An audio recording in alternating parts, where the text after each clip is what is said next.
मैं प्रीति हूँ। मैं एक ऐसी औरत हूँ जिसके पास हर सुख सुविधा है, मगर माँ बनने का अधिकार नहीं। इस समाज ने मेरी निसंतानता को मेरे चरित्र का दोष बना दिया।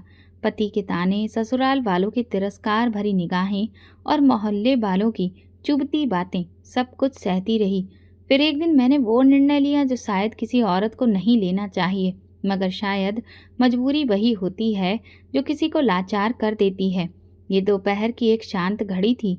मैं अपने कमरे में बैठी थी। सामने मेरी पुरानी नौकरानी रेखा खड़ी थी, जिसकी सेवा से मेरा घर बरसों से सजा संवरा है। उसकी जवान बेटी सोनी अब 18 की दहलीज पर थी। मासूम, चुपचाप, डरी हुई सी लड़की जो हमेशा अपनी माँ की आड़ में रहती थी। मैंने गहरी सांस ली और रेखा से कहा, मुझे तुमसे एक बात करनी है, एक बड़ी बात। रेखा ने चौंक कर मेरी ओर देखा। जी मैडम, मैंने शब्दों को चुन चुन कर बोला, जैसे खुद से भी छिपा रही हूँ। मैं चाहती हूँ कि सोनी मेरे पति से विवाह करे। रेखा की आंखें फैल गईं। चेहरे पर एक सन्नाटा छा गया, जैसे किसी ने उसके पैरों के नीचे से जमीन खींच ली हो। मैडम जी, आप ये क्या कह रही हैं? हम कहाँ, आप कहाँ? हम तो नौकर लोग हैं। उसकी आवाज़ कांपने लगी। मैंने धीरे से कहा, मैं जानती हूँ रेखा, तुम ऐसा क्यों सोच रही हो, लेकिन मेरा दिल टूट चुका है। मैं माँ बनना चाहती हूँ। बरसों से मैं तरस रही हूँ। मैं खुद निसंतान हूँ। मेरा पति मुझे औलाद न होने का दोष देता है। मैं ये सब सहते सहते थक चुकी हूँ। रेखा ने नजरें झुका ली। कमरे में खामोशी फैल गई। मैंने और करीब होकर कहा, तुम्हारी बेटी सिर्फ विवाह करेगी। सिर्फ एक बच्चा चाहिए मुझे, फिर मैं तलाक दिलवा दूंगी। तुम्हें 20 लाख रुपए दूंगी। रेखा की सांसें तेज हो गईं। वो मेरी तरफ देखती रही, जैसे परख रही हो, क्या ये वही प्रीति मैडम है या कोई और? मैडम जी, सोनी भी बच्ची है। उसकी सारी जिंदगी पड़ी है। आपकी दौलत अपनी जगह, लेकिन उसके शब्द लड़खड़ा गए। मैंने उसका हाथ थामा। रेखा, ये मेरी जिंदगी का सवाल है। मैं हर दिन मर रही हूँ। लोग कहते हैं औरत माँ बने तभी पूरी होती है। क्या मैं कभी पूरी नहीं हो पाऊंगी? रेखा के चेहरे पर दर्द की परछाइयां दौड़ने लगीं। उसकी आंखों में आंसू आ गए। शायद मेरी तकलीफ उसे भी चुभने लगी थी। आपका पति मान जाएगा? उसने धीरे से पूछा। मैंने पल भर के लिए खामोशी ओढ़ ली। मैं उसे मना लूंगी। मैंने सोच लिया है। मैं अपने दिल पर पत्थर रख चुकी हूँ। रेखा ने लंबी सांस ली और जमीन पर बैठ गई, जैसे उसके अंदर की दीवार टूट गई हो। मैं अपनी बेटी को आपके हवाले कर दूंगी मैडम जी, लेकिन एक माँ का दिल आपके सुपुर्द कर रही हूँ। उसे तोड़ना मत। उसके ये शब्द मेरे दिल में तीर की तरह उतरे, लेकिन मैंने चेहरे पर ठहराव कायम रखा। मुझे कमज़ोर नहीं पड़ना था। मैं जानती थी ये सौदा आसान नहीं है, लेकिन माँ बनने का सपना मुझे हर हद पार करने पर मजबूर कर रहा था। उसी पल सोनी अंदर आई, चुपचाप, नजरें झुकाए। उसके चेहरे पर एक अनजानी बेचैनी थी। मैंने उसकी तरफ देखा और दिल में फैसला कर लिया, उस बच्ची को इस्तेमाल नहीं करना। बस एक बार वो लम्हा चाहिए जिसके बाद मैं सारी जिंदगी खुद ले लूंगी। रेखा उठी, अपनी बेटी को बाजू से पकड़कर बाहर ले गई। मैं वहीं बैठी रही। खिड़की से रोशनी आ रही थी, लेकिन मेरे अंदर अंधेरा और गहरा होता जा रहा था। ये मेरी जिंदगी का पहला बड़ा फैसला था। एक ऐसा फैसला जो मेरे पति, मेरी नौकरानी, एक मासूम लड़की और खुद मेरे वजूद को बदलने वाला था।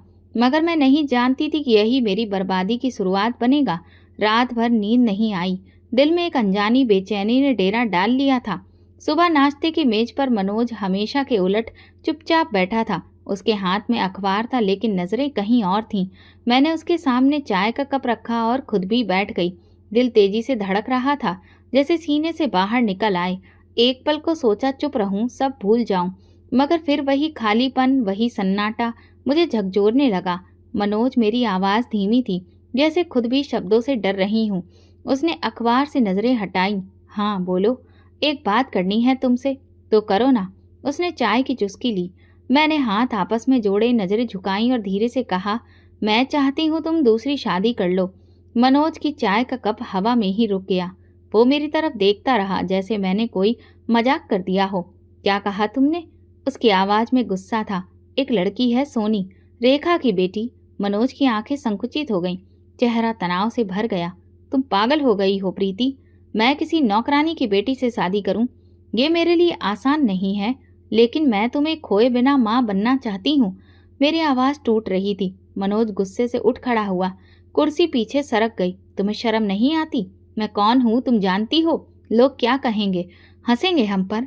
वो ही लोग मनोज जो मुझे मनुष्य समझते हैं, जो मुझे देखकर नजरें फेर लेते हैं, क्या वही लोग हमारे लिए इतने जरूरी हैं? ये तुम कह रही हो जो हमेशा उन्हीं लोगों की बातों पर रोती रहती हो। हाँ, रोती रही हूँ, लेकिन अब थक चुकी हूँ। तो तुम मुझे मजबूर करोगी? नहीं, मैं खुद को मजबूर कर रही हूँ। तुम्हें सिर्फ हाँ कहना है। मनोज कुछ पल चुप रहा, फिर बोला, मैं किसी नौकरानी की बेटी से शादी नहीं कर सकता। यह हम दोनों के लिए नुकसानदेह होगा। मैंने नजरें झुका ली। दिल की गहराइयों से कुछ टूट कर गिर पड़ा। मैं जानती थी उस इनकार ने मुझसे कुछ छीन लिया है, लेकिन मैं प्रीति हूँ, मैं हार नहीं मानती। मनोज के इनकार ने मुझे तोड़ दिया था, जैसे बरसों की उम्मीद एक पल में राख हो गई हो। मैंने सोचा था शायद मेरी तड़प उसका दिल पिघला देगी, लेकिन वो तो अपने घमंड में कैद निकला। मैं सारी रात कमरे में टहलती रही, कभी खिड़की से बाहर झांकती तो कभी खुद से उलझती। सुबह सूरज निकला, लेकिन मेरे लिए कोई रोशनी नहीं लाया। अंधेरा जो दिल में बस चुका था, अब बर्दाश्त नहीं होता था। मैं आईने के सामने खड़ी खुद को देखती रही। बाल बिखरे हुए, आंखों के चारों ओर काले घेरे, चेहरे पर एक टूटी हुई स्त्री की परछाई। और फिर मैंने एक निर्णय ले लिया। अगर मेरे जीने की शर्त एक बच्चा है, तो फिर मर जाने से क्या फर्क पड़ेगा? मरना शायद जीवन से आसान है। जहरीली गोलियां मेरे ड्रेसिंग टेबल की दराज में कई महीनों से पड़ी थीं। कभी जो डर की निशानी थी, आज वही गोलियां मुक्ति का एक माध्यम लग रही थीं। मैंने कांपते हाथों से दराज खोली, शीशी निकाली और पलंग पर बैठ गई। हाथ कांप रहे थे, आंखें धुंधली हो रही थीं, लेकिन दिल में एक अजीब शांति थी, जैसे ये अंतिम पीड़ा हो, फिर सब समाप्त। एक एक गोली मैंने मुंह में डाली और पानी के घूंट के साथ निगल ली। फिर कमर के बल लेट गई, आंखें बंद कर ली। शरीर में एक जलन सी दौड़ने लगी, जैसे धीरे धीरे सांसें छूट रही हों। दुनिया की आवाजें मंद होने लगी। दूर से मनोज की आवाज सुनाई दी, जैसे सपने में किसी ने पुकारा हो। दरवाजा जोर से खुला। मैं बस इतना सुन पाई, प्रीति, ये क्या कर लिया तुमने? मनोज ने मुझे बाहों में उठाया। मेरी सांसें धीमी हो रही थीं, लेकिन मैं पूरी कोशिश से उसकी आवाज को सुनने लगी। वो घबरा रहा था, परेशान हो रहा था। कार में डालकर मुझे अस्पताल ले गया। पूरी राह वो बार बार मेरा नाम पुकारता रहा, प्रीति, कुछ तो बोलो, होश में रहने की कोशिश करो। अस्पताल में मेरी धड़कन को फिर से शुरू करने की कोशिश की गई। जीवन की एक नाजुक डोर थी जो पूरी तरह टूटी नहीं थी। कुछ घंटों के संघर्ष के बाद मैंने नीम बेहोशी की हालत में आंखें खोलनी शुरू की। धुंधली सी रोशनी, चेहरे पर ऑक्सीजन मास्क और सामने कुर्सी पर सिर झुकाए बैठा मनोज। मेरी आंख खुली तो उसने तुरंत सिर उठाया। उसकी आंखें लाल थीं, बाल बिखरे हुए और चेहरा पश्चाताप से भरा हुआ। उसने मेरा हाथ थामा। प्रीति, मैं नहीं चाहता था ये सब हो। तुम्हें कुछ हो जाता तो मैं मर जाता। मैंने बड़ी मुश्किल से आवाज निकाली, तुम्हें क्या फर्क पड़ता? तुम्हें तो संतान चाहिए, ना कि मैं। मनोज ने आंखें बंद कर ली, जैसे मेरे शब्द उसे चुभ गए हों। नहीं, मुझे तुम चाहिए, सिर्फ तुम। मैं पागल हो गया था, गुस्से में, अपने अहम में। लेकिन जब तुम्हें खोने का ख्याल आया तो ऐसा लगा जैसे जमीन खिसक गई हो मेरे नीचे से। मैंने धीरे से कहा, अगर मेरी जिंदगी से इतनी मोहब्बत है तो फिर मेरी इच्छा क्यों नहीं समझते? मैं समझता हूँ प्रीति, अब समझता हूँ। उसकी आवाज में नरमी थी, एक टूटे हुए इंसान की। आज मैंने उसकी तरफ देखा। तो क्या तुम शादी करोगे सोनी से? वो कुछ देर चुप रहा, नजरें मेरे चेहरे से हटा ली और खिड़की की ओर देखने लगा। फिर धीरे से बोला, अगर ये तुम्हारे जीने की शर्त है तो हाँ, मैं मानता हूँ। मेरी आंखों से आंसू बहने लगे। सच कहूँ, मुझे उसकी रजामंदी सुनकर खुशी नहीं हुई, बस एक सुकून मिला। घर का माहौल खामोश था, मगर उस खामोशी में एक बोझ लटका हुआ था। वो दिन आ चुका था जिसका ख्याल भी मुझे कभी मंजूर नहीं था, और अब मैंने खुद ही उसे हकीकत बना दिया था। सोनी की शादी मेरे पति मनोज से हो चुकी थी। एक विवाह जिसे मैंने खुद अपने हाथों से मुमकिन बनाया, अपने दिल पर पत्थर रखकर एक सपने को पूरा करने के लिए। विवाह की रस्में बेहद सादा थीं। कुछ गवाह रेखा की आंखों में बेचैनी, सोनी का सहमा और खामोश हुआ चेहरा। सोनी और मनोज का एक सपाट चेहरा, जैसे वो अपने आप से नजरें चुरा रहा हो। विवाह के वक्त मनोज को देख मेरी सांस जैसे थम गई। मेरे पति को किसी और के साथ देखना एक ऐसा पल था जो शायद उम्र भर मेरी आंखों में घूमता रहेगा। शाम को सब चले गए। सोनी का जोड़ा अब उसकी खामोशी में दफन हो चुका था। रेखा उसे मेरे पुराने कमरे में छोड़कर चली गई। मैंने खुद को अपने कमरे में बंद कर लिया। दिल में एक अजीब शोर था, जैसे कोई चिल्ला रहा हो कि ये सब गलत है। मगर मैंने खुद को समझाया, ये बलिदान है, ये सिर्फ एक कदम है माँ बनने की ओर। मैंने तकिए में मुंह छुपाकर खुद को खामोशी से रोने दिया। रात का हर पल पीड़ा में बीता। सन्नाटा दीवारों से टकराकर लौटता रहा। कमरे में घड़ी की टिक टिक दिल पर हथौड़े की तरह लग रही थी। मैंने खुद को दोष दिया, खुद को दिलासा दिया और खुद ही खुद से लड़ती रही। सुबह की हल्की रोशनी में मैंने खुद को आईने के सामने खड़ा पाया। आंखों के चारों ओर काले घेरे और चेहरे पर मासूमियत। मैं अब वो प्रीति नहीं रही थी जो कभी जीवन से भरपूर थी। मैं अब एक खाली स्त्री थी जो एक बच्चे की आस में सब कुछ दांव पर लगा चुकी थी। नाश्ते की मेज सजी हुई थी, मगर मेरी भूख कहीं खो चुकी थी। रेखा ने नजरें चुराई, शायद उसे भी समझ नहीं आ रहा था कि क्या कहना है। मैंने एक लंबी सांस ली और उठकर उस कमरे की ओर चल पड़ी जहां सोनी अब पत्नी कहलाने लगी थी। दरवाजे पर दस्तक दी। अंदर से धीमी आवाज आई, आइए। मैंने दरवाजा खोला। सोनी कालीन पर बैठी थी, गोद में चादर, बाल खुले और नजरें जमीन पर।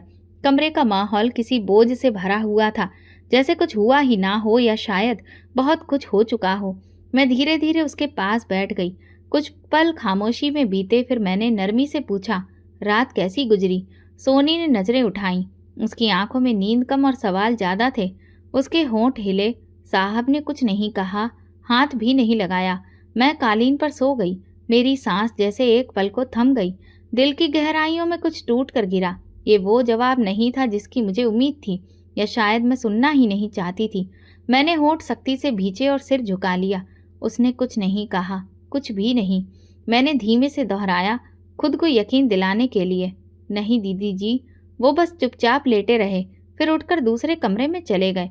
सोनी की आवाज़ बेरंग थी, जैसे वो खुद को भी नहीं जानती थी कि ये सब क्या था। मैं उठ खड़ी हुई। कदम जैसे जमीन पर भारी पड़ रहे थे। एक अजीब गुस्से, दुख और उलझन ने मेरे दिल में चोट मारी। दरवाज़ा बंद करके मैं बाहर निकली। रेखा मेरी तरफ बढ़ी, कुछ कहना चाहा, मगर मेरे चेहरे को देखकर खामोश हो गई। मैं अपने कमरे में वापस आई और दरवाज़ा अंदर से बंद कर लिया। कमरे की खामोशियां अब शोर में बदल चुकी थीं।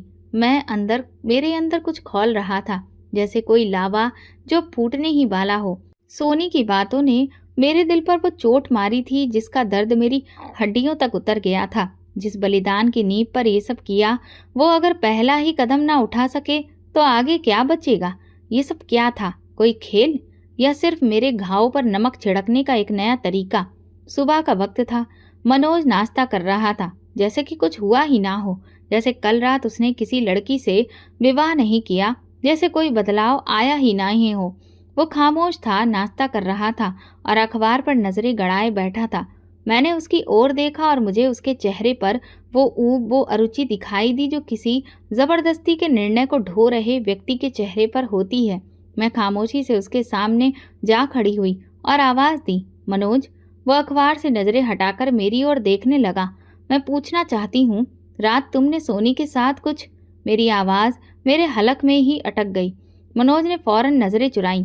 क्या मतलब तुम्हारा? मैंने कदम आगे बढ़ाया। साफ बात करो, तुमने उसे उसका अधिकार क्यों नहीं दिया? एक पल जैसे ठहर गया। उसका चेहरा तन गया, जैसे किसी ने उसकी बेरुखी को उजागर कर दिया हो। प्रीति, तुम्हें शर्म नहीं आती? ये सवाल पूछते हुए। शर्म? मैं हंसी, एक कड़वी घायल हंसी। शर्म तो उसे आनी चाहिए जो विवाह करके अपनी पत्नी को कालीन पर सोने दे। मनोज ने कुर्सी पीछे खींची और खड़ा हो गया। वो कम उम्र लड़की है, 18 साल की, समझी तुम? वो तुम्हारे बराबर की औरत नहीं। मैं 40 साल का आदमी हूँ, वो अभी जवान भी नहीं हुई ठीक से। ये तुम्हें उस वक्त याद क्यों नहीं आया जब तुमने उससे शादी की? उस वक्त तो तुम्हारी जुबान पर कोई आपत्ति नहीं थी। वो शादी तुम्हारे कहने पर हुई। प्रीति, तुम्हारी जिद पर, तुम्हारी जान लेने की कोशिश, तुम्हारी जिद्दी इच्छा, अब उसका नतीजा मेरे सिर क्यों डाल रही हो? मैं एक कदम और आगे बढ़ी, चेहरा उसके बिल्कुल पास ले जाकर बोली, मनोज, मैंने तुम्हें मजबूर किया। हाँ, क्योंकि मुझे बच्चा चाहिए, मुझे सिर्फ बच्चा चाहिए। मनोज का चेहरा गुस्से से लाल हो गया। उसने हाथ की मुट्ठी बंद कर ली, जैसे कि वो खुद को रोक रहा हो। तुम इतनी निर्दयी हो चुकी हो, एक लड़की को सिर्फ एक कोख समझती हो, इंसान नहीं। हाँ, मैं निर्दयी हो चुकी हूँ, क्योंकि दया से कुछ नहीं मिला। सालों की निसंतानता, तुम्हारे ताने, लोगों की नफरत, समाज की बातें, इन सब ने मेरे अंदर की औरत को खत्म कर दिया। वो मेरी तरफ घूरता रहा, जैसे मेरे अंदर कोई अजनबी स्त्री खड़ी हो। तुमने सोचा भी है, अगर कल वो लड़की गर्भवती नहीं हुई, अगर वो बांझ निकली, तब क्या करोगी? तब की तब देखी जाएगी। लेकिन अभी तुम उसके करीब जाओ, उसे उसका अधिकार दो, वरना सब कुछ बेकार है। और अगर मैं नहीं गया तो फिर बताओ, तुमने हाँ क्यों की थी? क्यों मुझे अस्पताल से जीवित घर लाए थे? क्यों मेरे हाथ थामे थे कि मेरी जान बचाओगे? क्या ये सब झूठ था? मनोज चुप हो गया। उसके चेहरे पर पछतावा भी था, गुस्सा भी और शायद डर भी। मैं जानती थी उसके लिए ये आसान नहीं था, लेकिन मैं अब कोमलता की कोई गुंजाइश नहीं छोड़ चुकी थी। मेरे अंदर सिर्फ खालीपन था, और वो खालीपन किसी की कोख से भरना था, चाहे किसी और की ही हो या मेरी खुद की। मनोज ने सिर झुका लिया, जैसे हार मान रहा हो, मगर उस हार में भी एक बगावत छुपी थी। वो नहीं चाहता था कि ये सब हो, लेकिन वो जानता था कि अब वापसी का दरवाज़ा बंद हो चुका है। मैं वहां से लौट गई, लेकिन मेरे कदमों में वजन था। हर कदम पर जैसे ज़मीर चिल्ला रहा था, मगर मैंने ज़मीर की आवाज़ को दबा दिया था। मैंने खुद को ये मानने पर मजबूर कर लिया था कि ये सब मैं किसी और के लिए नहीं, सिर्फ अपने लिए कर रही हूँ, अपने अंदर की उस प्यास के लिए जो बरसों से तड़प रही थी। घर के कोने कोने पर यह अदृश्य बोझ मंडरा रहा था, जैसे हर वस्तु थमी हो, निष्प्राण हो। सांसें भी ले रही थी, लेकिन सुस्त। वो समय जो मेरे सपने की पहली सीढ़ी होना था, अब उलझनों, झुंझलाहटों और एक ऐसी मौन पीड़ा में बदल चुका था जिसे शब्दों में पिरोना मुश्किल था। सोनी अब मेरे घर में मनोज की पत्नी थी, और मेरे लिए सिर्फ एक मकसद का जरिया। लेकिन मनोज जैसे खुद से भाग रहा हो। हर दिन हर रात वो सोनी से दूर होता गया। मैंने उसे कई बार परखा, उसकी नज़रों से, उसके रवैये से, लेकिन हर बार वो चुपचाप नज़रें चुरा लेता। और सोनी, वो अब पूरी तरह चुप हो चुकी थी। एक रात मैं मनोज के कमरे के बाहर से गुजर रही थी कि आहट सुनकर रुक गई। दरवाज़ा थोड़ा खुला था। मैंने अंदर झांका। कमरे में हल्की रोशनी थी। सोनी एक और चारपाई के किनारे पर बैठी थी और मनोज खिड़की के पास खड़ा बाहर देख रहा था, चेहरा उलझन से भरा, नजरें खोई हुई। मेरी सांस जैसे थम गई। दरवाज़ा खटखटाने के बजाय मैं पीछे हट गई। मेरे अंदर एक अजीब सी बेचैनी थी। अगली सुबह मैंने हिम्मत करके मनोज से बात करने का फैसला किया। वो आंगन में बैठा अखबार पढ़ रहा था। मैं उसके सामने जा बैठी। कुछ लम्हे गुजरे, फिर मैंने नरमी से पूछा, क्या तुम अब भी उसके करीब नहीं गए? मनोज ने सिर उठाया, कुछ पल के लिए मेरी तरफ देखा, फिर अखबार में खो गया। प्रीति, तुम नहीं समझोगी, यह आसान नहीं है। क्या आसान है मनोज?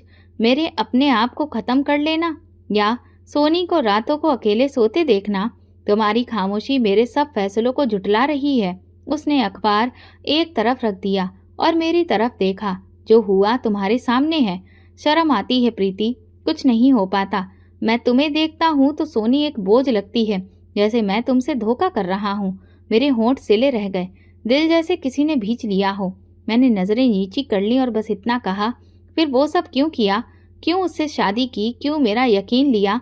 अगर तुम ये सब कर नहीं सकते थे, तुमने मजबूर किया था। उसका स्वर धीमा पड़ गया था। मैंने तुम्हारी खातिर हाँ की, मगर मैं खुद को उसके करीब नहीं ला सकता। क्या तुम समझते हो कि ये सोनी के लिए आसान है? क्या वो कोई लकड़ी की गठरी है? एक शरीर जिसे जब चाहो इस्तेमाल करो और जब चाहो नजरअंदाज। मनोज चुप हो गया। शायद उसे अब सोनी की चुप्पी की पीड़ा महसूस हो रही थी। उसी रात जब मैंने सोनी के कमरे का दरवाज़ा धीरे से खोला, वो जाग रही थी। कमज़ोर रोशनी में उसका चेहरा फीका लग रहा था, जैसे किसी ने उसके सारे रंग छीन लिए हो। तुम सोई नहीं अभी तक? मैंने आहिस्ता से पूछा। नींद नहीं आती दीदी जी, वो नीचे देखते हुए बोली। मैं कुछ देर उसके पास बैठी रही, फिर दिल की गहराई से निकला, सोनी, कुछ भी कहने का दिल करे तो जरूर कहना। तुम इस घर में अकेली नहीं हो। वो धीरे से सिर हिला गई, लेकिन मैं जान गई थी कि वो अब अंदर से खाली हो चुकी है। ये चुप्पी सिर्फ डर की नहीं, पीड़ा की थी। मैं अपने कमरे में लौट आई। दिल में एक अजीब सा महसूस होने लगा। मैंने रात के अंधेरे में चुपचाप आसमान की तरफ देखा। वहाँ कोई तारा ना था, जैसे मेरी किस्मत का आसमान भी काला हो चुका था। और उन्हीं खामोश रातों में मैंने सोचना शुरू किया कि शायद मेरी किस्मत में माँ बनना लिखा ही नहीं, या शायद मेरी कोशिशें अभी भी अधूरी हैं। मगर एक बात तय थी, ये रिश्ता अब जिस तरफ भी जाए मुझे उसकी राहदारी खुद करनी होगी, चाहे मुझे और कितनी ही रातें चुप्पी में काटनी पड़े। खामोश रातों का सिलसिला जैसे बेहद बेहिसाब बढ़ता जा रहा था। हर गुजरते दिन के साथ मेरे अंदर का खालीपन और गहरा होता जा रहा था। मनोज की बेरुखी, सोनी की चुप्पी और मेरे अपने जज्बात की बेबसी, ये सब एक बंद दायरे में मुझे घुमा रहे थे, जहां से कोई रास्ता नजर नहीं आता था। मनोज अब रातों को घर देर से लौटता, बात कम करता, नजरें मिलाने से कतराता। एक सुबह जब सब अपने कमरों में थे, मैंने सोनी के दरवाजे पर दस्तक दी। वो धीरे से दरवाज़ा खोलकर मेरे सामने आई। चेहरे पर एक अजीब सी थकान और चुप्पी। वो कुछ बोली नहीं, बस नजरें नीचे किए खड़ी रही। मैंने नरमी से कहा, मैं मायके जा रही हूँ 2-3 दिन के लिए। ज़रा दम घुटने लगा यहाँ। सोनी ने चौंक कर मेरी तरफ देखा, जैसे ये खबर उसके लिए अचानक हो। कुछ कहने के लिए लब खुले, फिर वो रुकी और धीरे से बोली, कुछ काम हो तो बताना दीदी जी। मैंने उसके कंधे पर हाथ रखा। हाँ, तुम भी अगर कुछ कहना चाहो, कुछ भी, तो मुझे फ़ोन करना।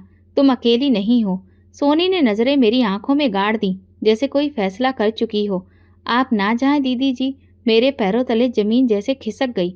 उसके लहजे में अजीब सी घबराहट थी। ये क्यों कहा तुमने?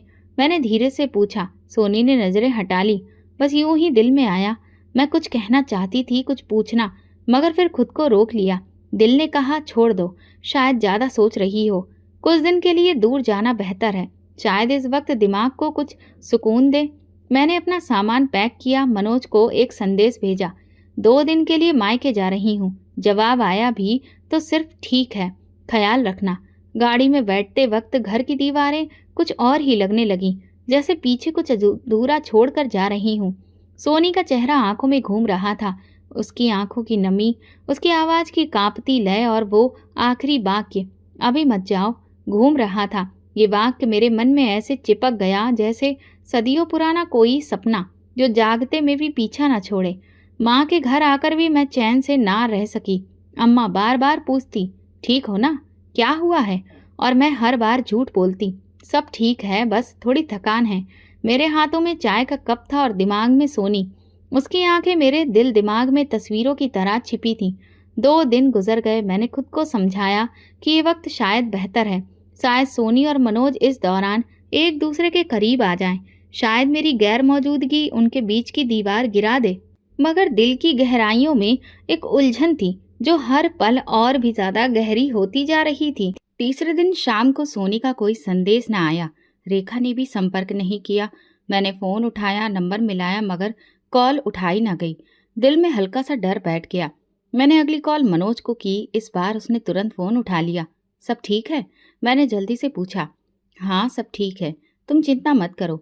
मनोज की आवाज़ में वही सपाट लहजा था, जैसे कुछ छुपाने की कोशिश कर रहा हो। मैंने सोनी के बारे में पूछना चाहा, मगर उसने बात का रुख बदल दिया। तुम कब वापस आ रही हो? कल सुबह, मैंने जवाब दिया, मगर दिल में एक तूफान उठ चुका था। वो रात बहुत लंबी थी, नींद आंखों से मीलों दूर थी। मैं नहीं जानती थी मेरी गैर मौजूदगी में क्या हो चुका है, लेकिन इतना यकीन था कि कुछ तो ऐसा है जो मेरी वापसी का इंतजार कर रहा है, कुछ जो मुझे झंझोड़ कर रख देगा, कुछ जो शायद सब कुछ बदल देगा। सुबह सूरज निकला तो मैंने खुद को फिर उसी दोहरे रास्ते पर पाया। जाना है या नहीं, लेकिन अजीब बात थी, दिल जैसे चाहता भी था कि मैं अभी ना जाऊं। शायद डर था, शायद थकान, या शायद जिद। फ़ोन उठाया और सोनी का नंबर मिलाया।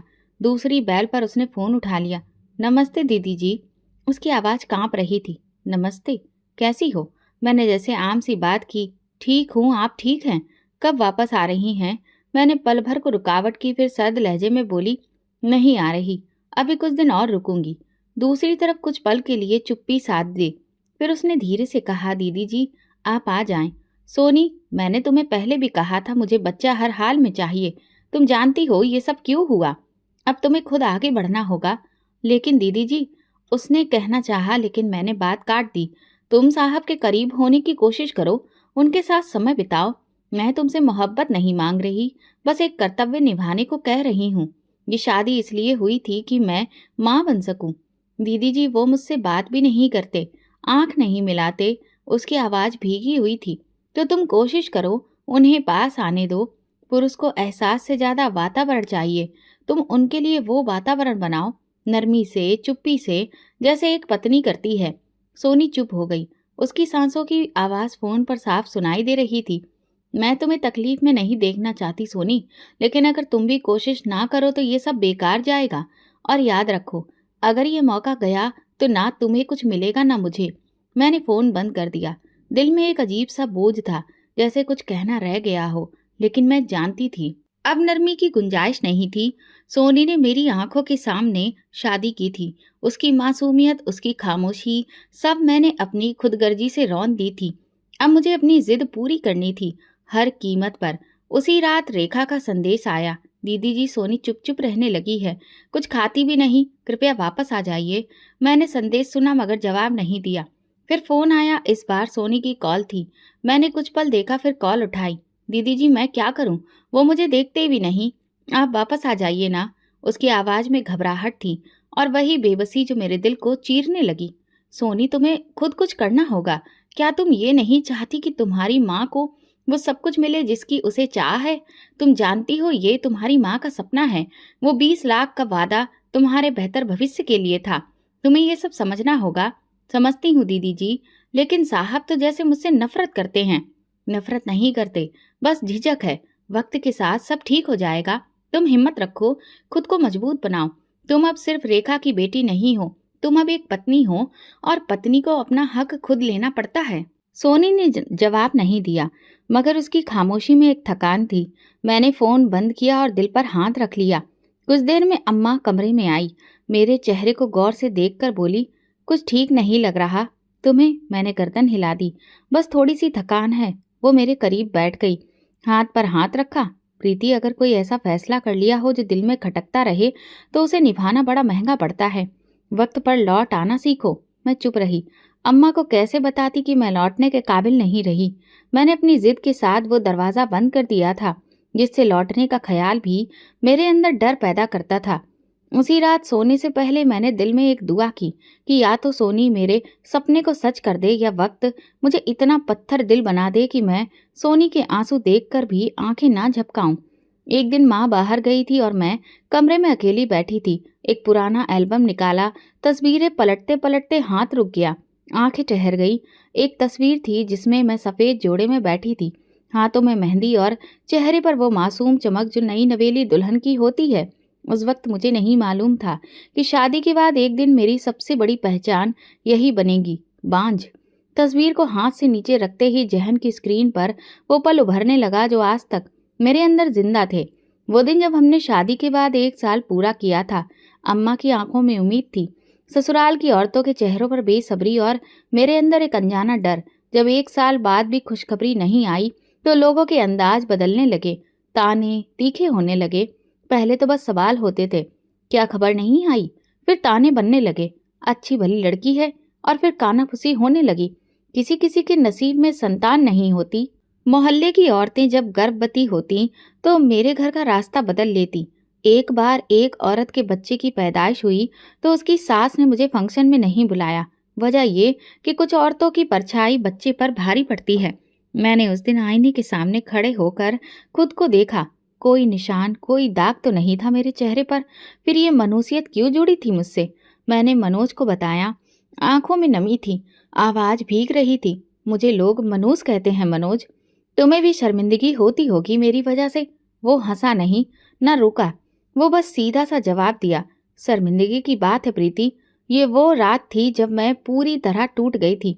सोफे पर, जमीन पर, बिस्तर पर, जहां जगह मिली आंसू बहाए। मैं किस पाप की सजा भुगत रही हूँ।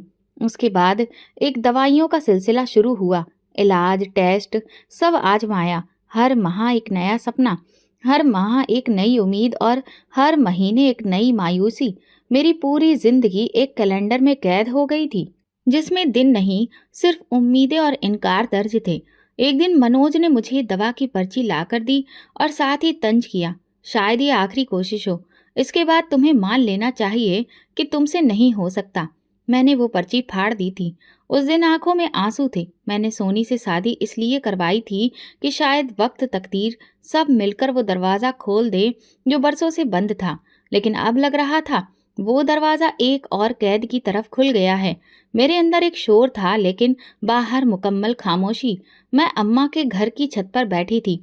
रात का अंधेरा फैल चुका था। सितारे, जिन्हें कभी मैं ख्वाहिशें सुनाया करती थी, आज बस बेजान बिंदु लगते थे।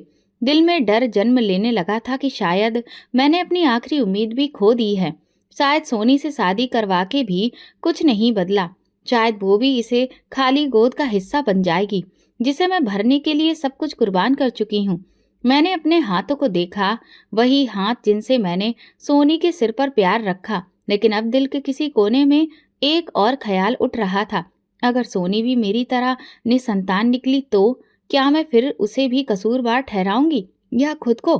मैं जानती थी वक्त मेरे फैसले पर फैसला सुनाने वाला है, और उस फैसले की कीमत शायद मेरे सहारे, मेरे रिश्ते, यहाँ तक कि मेरी पहचान तक हो सकती है। रात की ठंडी हवा चेहरे पर लगी, मगर अंदर का बुखार बढ़ता जा रहा था।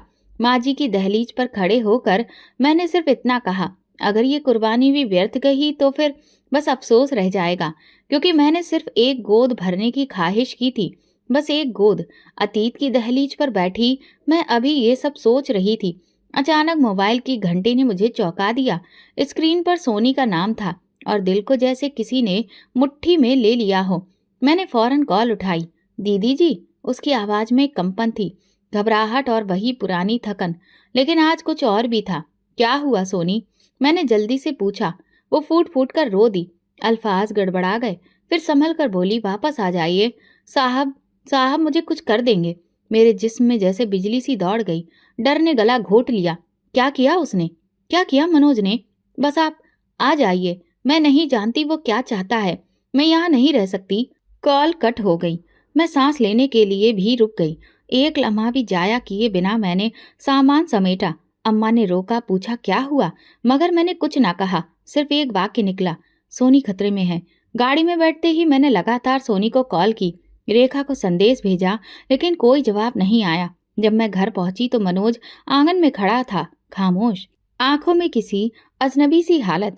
मैं लपक कर उसके पास पहुंची। कहाँ है सोनी? उसने मुझे फोन किया था। वो डरी हुई थी। क्या किया तुमने? मनोज ने मेरी तरफ देखा, चेहरा सपाट, आवाज सख्त। मैंने उसे तलाक दे दिया है। मेरे कदम वहीं पर जम गए, जैसे कि जमीन ने मेरे तलवों से मिट्टी ही खींच ली हो।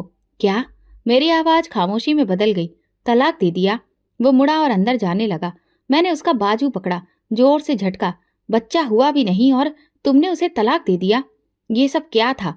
ये शादी, ये वादे सब झूठे थे। मनोज ने मेरी आंखों में देखा।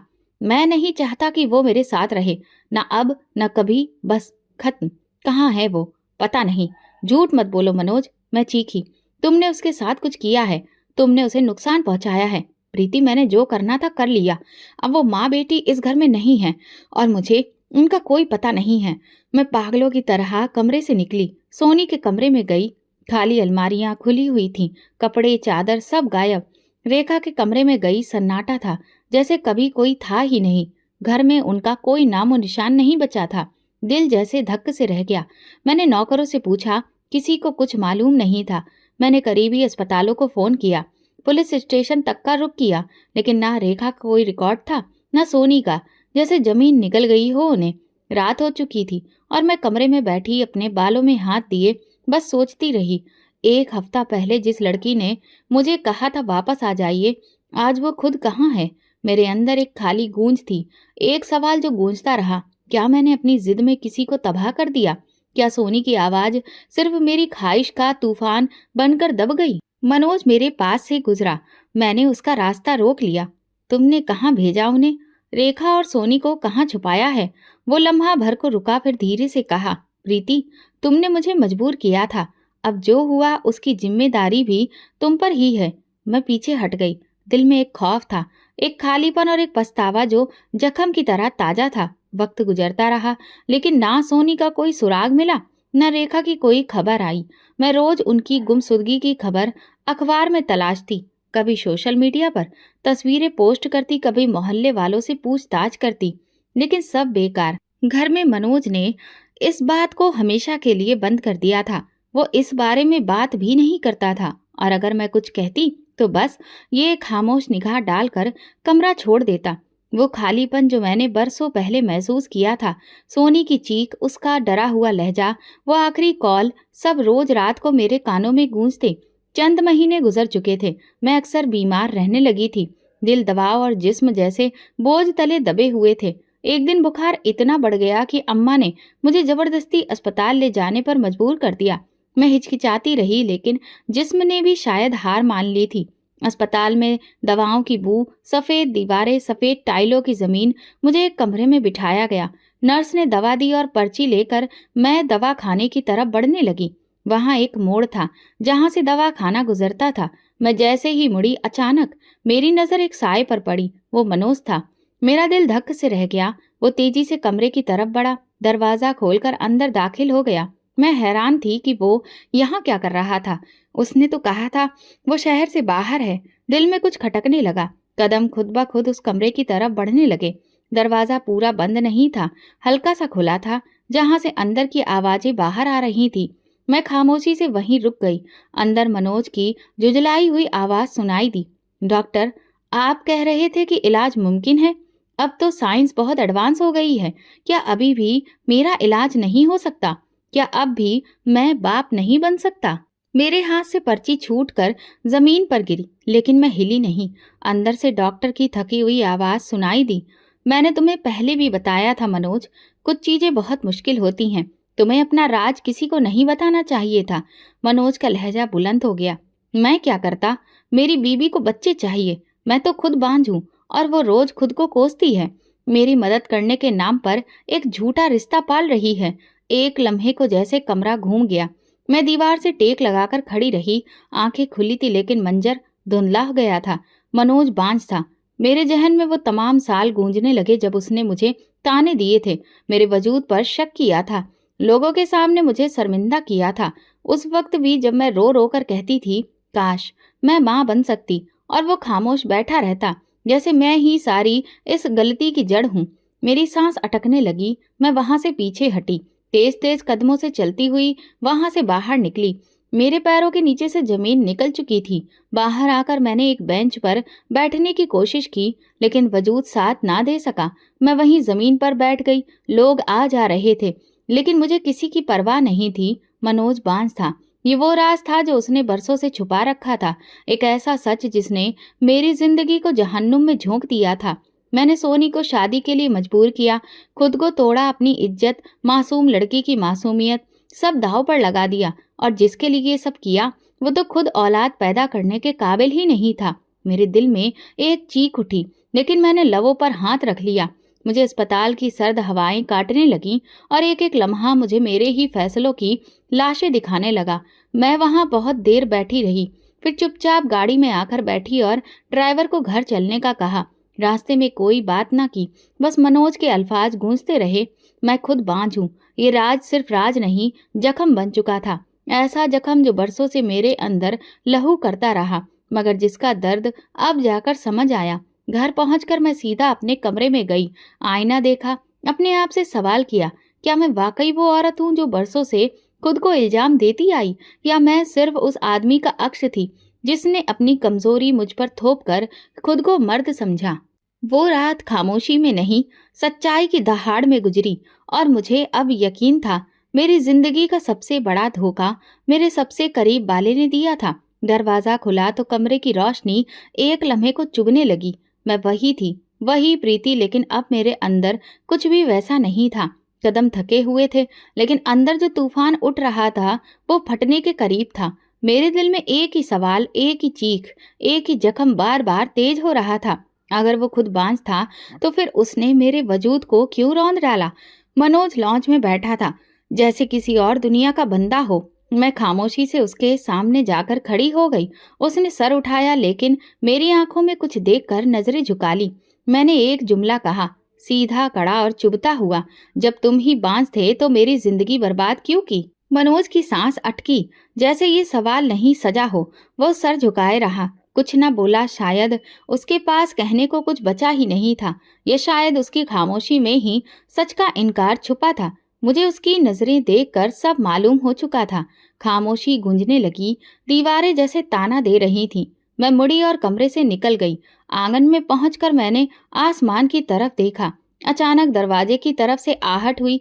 पुराने चौकीदार ने आकर नमस्कार किया। उसकी आंखों में कुछ हिचकिचाहट थी, जैसे कि वो कुछ कहना चाहता हो, मगर जुबान साथ नहीं दे रही थी। मैंने उसे बैठने का इशारा किया। क्या बात है? उसने नजरें झुकाई और आहिस्ता से बोला, दीदी जी, एक बात दिल में बहुत दिनों से थी, अब शायद कहना जरूरी हो गया है। मैंने उसे गौर से देखा। वो बूढ़ा शख्स जिसने बरसों मेरा दरवाजा खोला, मेरे दुख सहे, मेरी खामोशी देखी, आज वो कुछ ऐसा कहने जा रहा था जो सब कुछ बदल सकता था। जिस दिन सोनी चली गई, उस दिन मैंने साहब को देखा था। वो एक अजनबी आदमी को लेकर सोनी के कमरे की तरफ गए थे। मुझे लगा शायद कोई रिश्तेदार है, लेकिन जब रात को चीख सुनाई दी, मैं दौड़कर गया तो सोनी का दरवाजा खुला था। वो जमीन पर बैठी रो रही थी और वो आदमी जल्दी से निकलकर चला गया। मेरी आंखों में वहशियत उतरने लगी। नजरें उठाई, साहब ने उसे चुप करवाया और दूसरे दिन रेखा को बुलाकर कहने लगे, इस शहर से चली जाओ, और उसे तलाक दे दिया। साथ ही पैसे दिए और एक धमकी भी, अगर दीदी जी को कुछ मालूम हुआ तो तुम दोनों पर चोरी का इल्जाम लगवा दूंगा। मेरे अंदर जैसे सांस टूटने लगी, लब सिले रहे और दिल जैसे किसी ने निचोड़ दिया हो। वो चीख जो बरसों से दबाई थी, आज वो अंदर से उठ रही थी। मैंने दीवार का सहारा लिया और धीरे से बैठ गई। चौकीदार खामोश खड़ा था, जैसे गवाही दे रहा हो एक ऐसे गुनाह की जो उसने नहीं किया, लेकिन देखा जरूर था। तुमने पहले क्यों नहीं बताया? मेरी आवाज गले में फंस गई थी। डर गया था दीदी जी, साहब बहुत कुछ कर सकते थे और आप तो पहले ही गम में थी। मैंने चौकीदार को जाने का इशारा किया। वो धीरे धीरे पीछे हटता गया और दरवाजा बंद कर गया। अब कमरे में सिर्फ मैं थी और सच, एक ऐसा सच जो मेरी हर कोशिश को जलाकर राख कर चुका था। मनोज ने सिर्फ मुझे झूठ में नहीं रखा, उसने एक मासूम लड़की को इस्तेमाल करना चाहा, उसकी इज्जत को खराब करने की कोशिश की, और जब वो चीख उठी तो तलाक देकर सब कुछ छुपा दिया। मैं उठकर मनोज के कमरे में गई। वो वहां नहीं था, शायद मेरे सवाल से बचने के लिए निकल चुका था। मैंने कमरे के आईने में खुद को देखा। अब मैं वो औरत नहीं थी जो बच्चा मांगती थी। अब मैं वो औरत थी जिसने सच्चाई के बदले अपना सब कुछ खो दिया था। मेरे कानों में उसकी आखिरी आवाज गूंज रही थी, दीदी जी आप वापस आ जाइए। और अब समझ आया वो क्यों कहती थी, क्योंकि उसने वो देखा जो मैं ना देख सकी। उसने वो सहा जो मैं सहने का सोच भी नहीं सकती थी। वो रात मेरे लिए कयामत बन गई। अब कुछ बाकी नहीं था, न ख्वाब, न रिश्ता, न ख्वाहिश, बस एक सच जो हमेशा मेरे साथ रहेगा। मैंने आसमान की तरफ देखा और दिल ही दिल में कहा, काश तुमने पहले बताया होता। मनोज, मैं सिर्फ माँ बनना चाहती थी, मगर तुमने मुझे वो दुख दिया जो किसी कातिल को भी ना मिले। और यूं कहानी खत्म नहीं हुई। सच ने एक खून खौलाया, एक ऐसी औरत के अंदर जो अब खामोश नहीं रहेगी।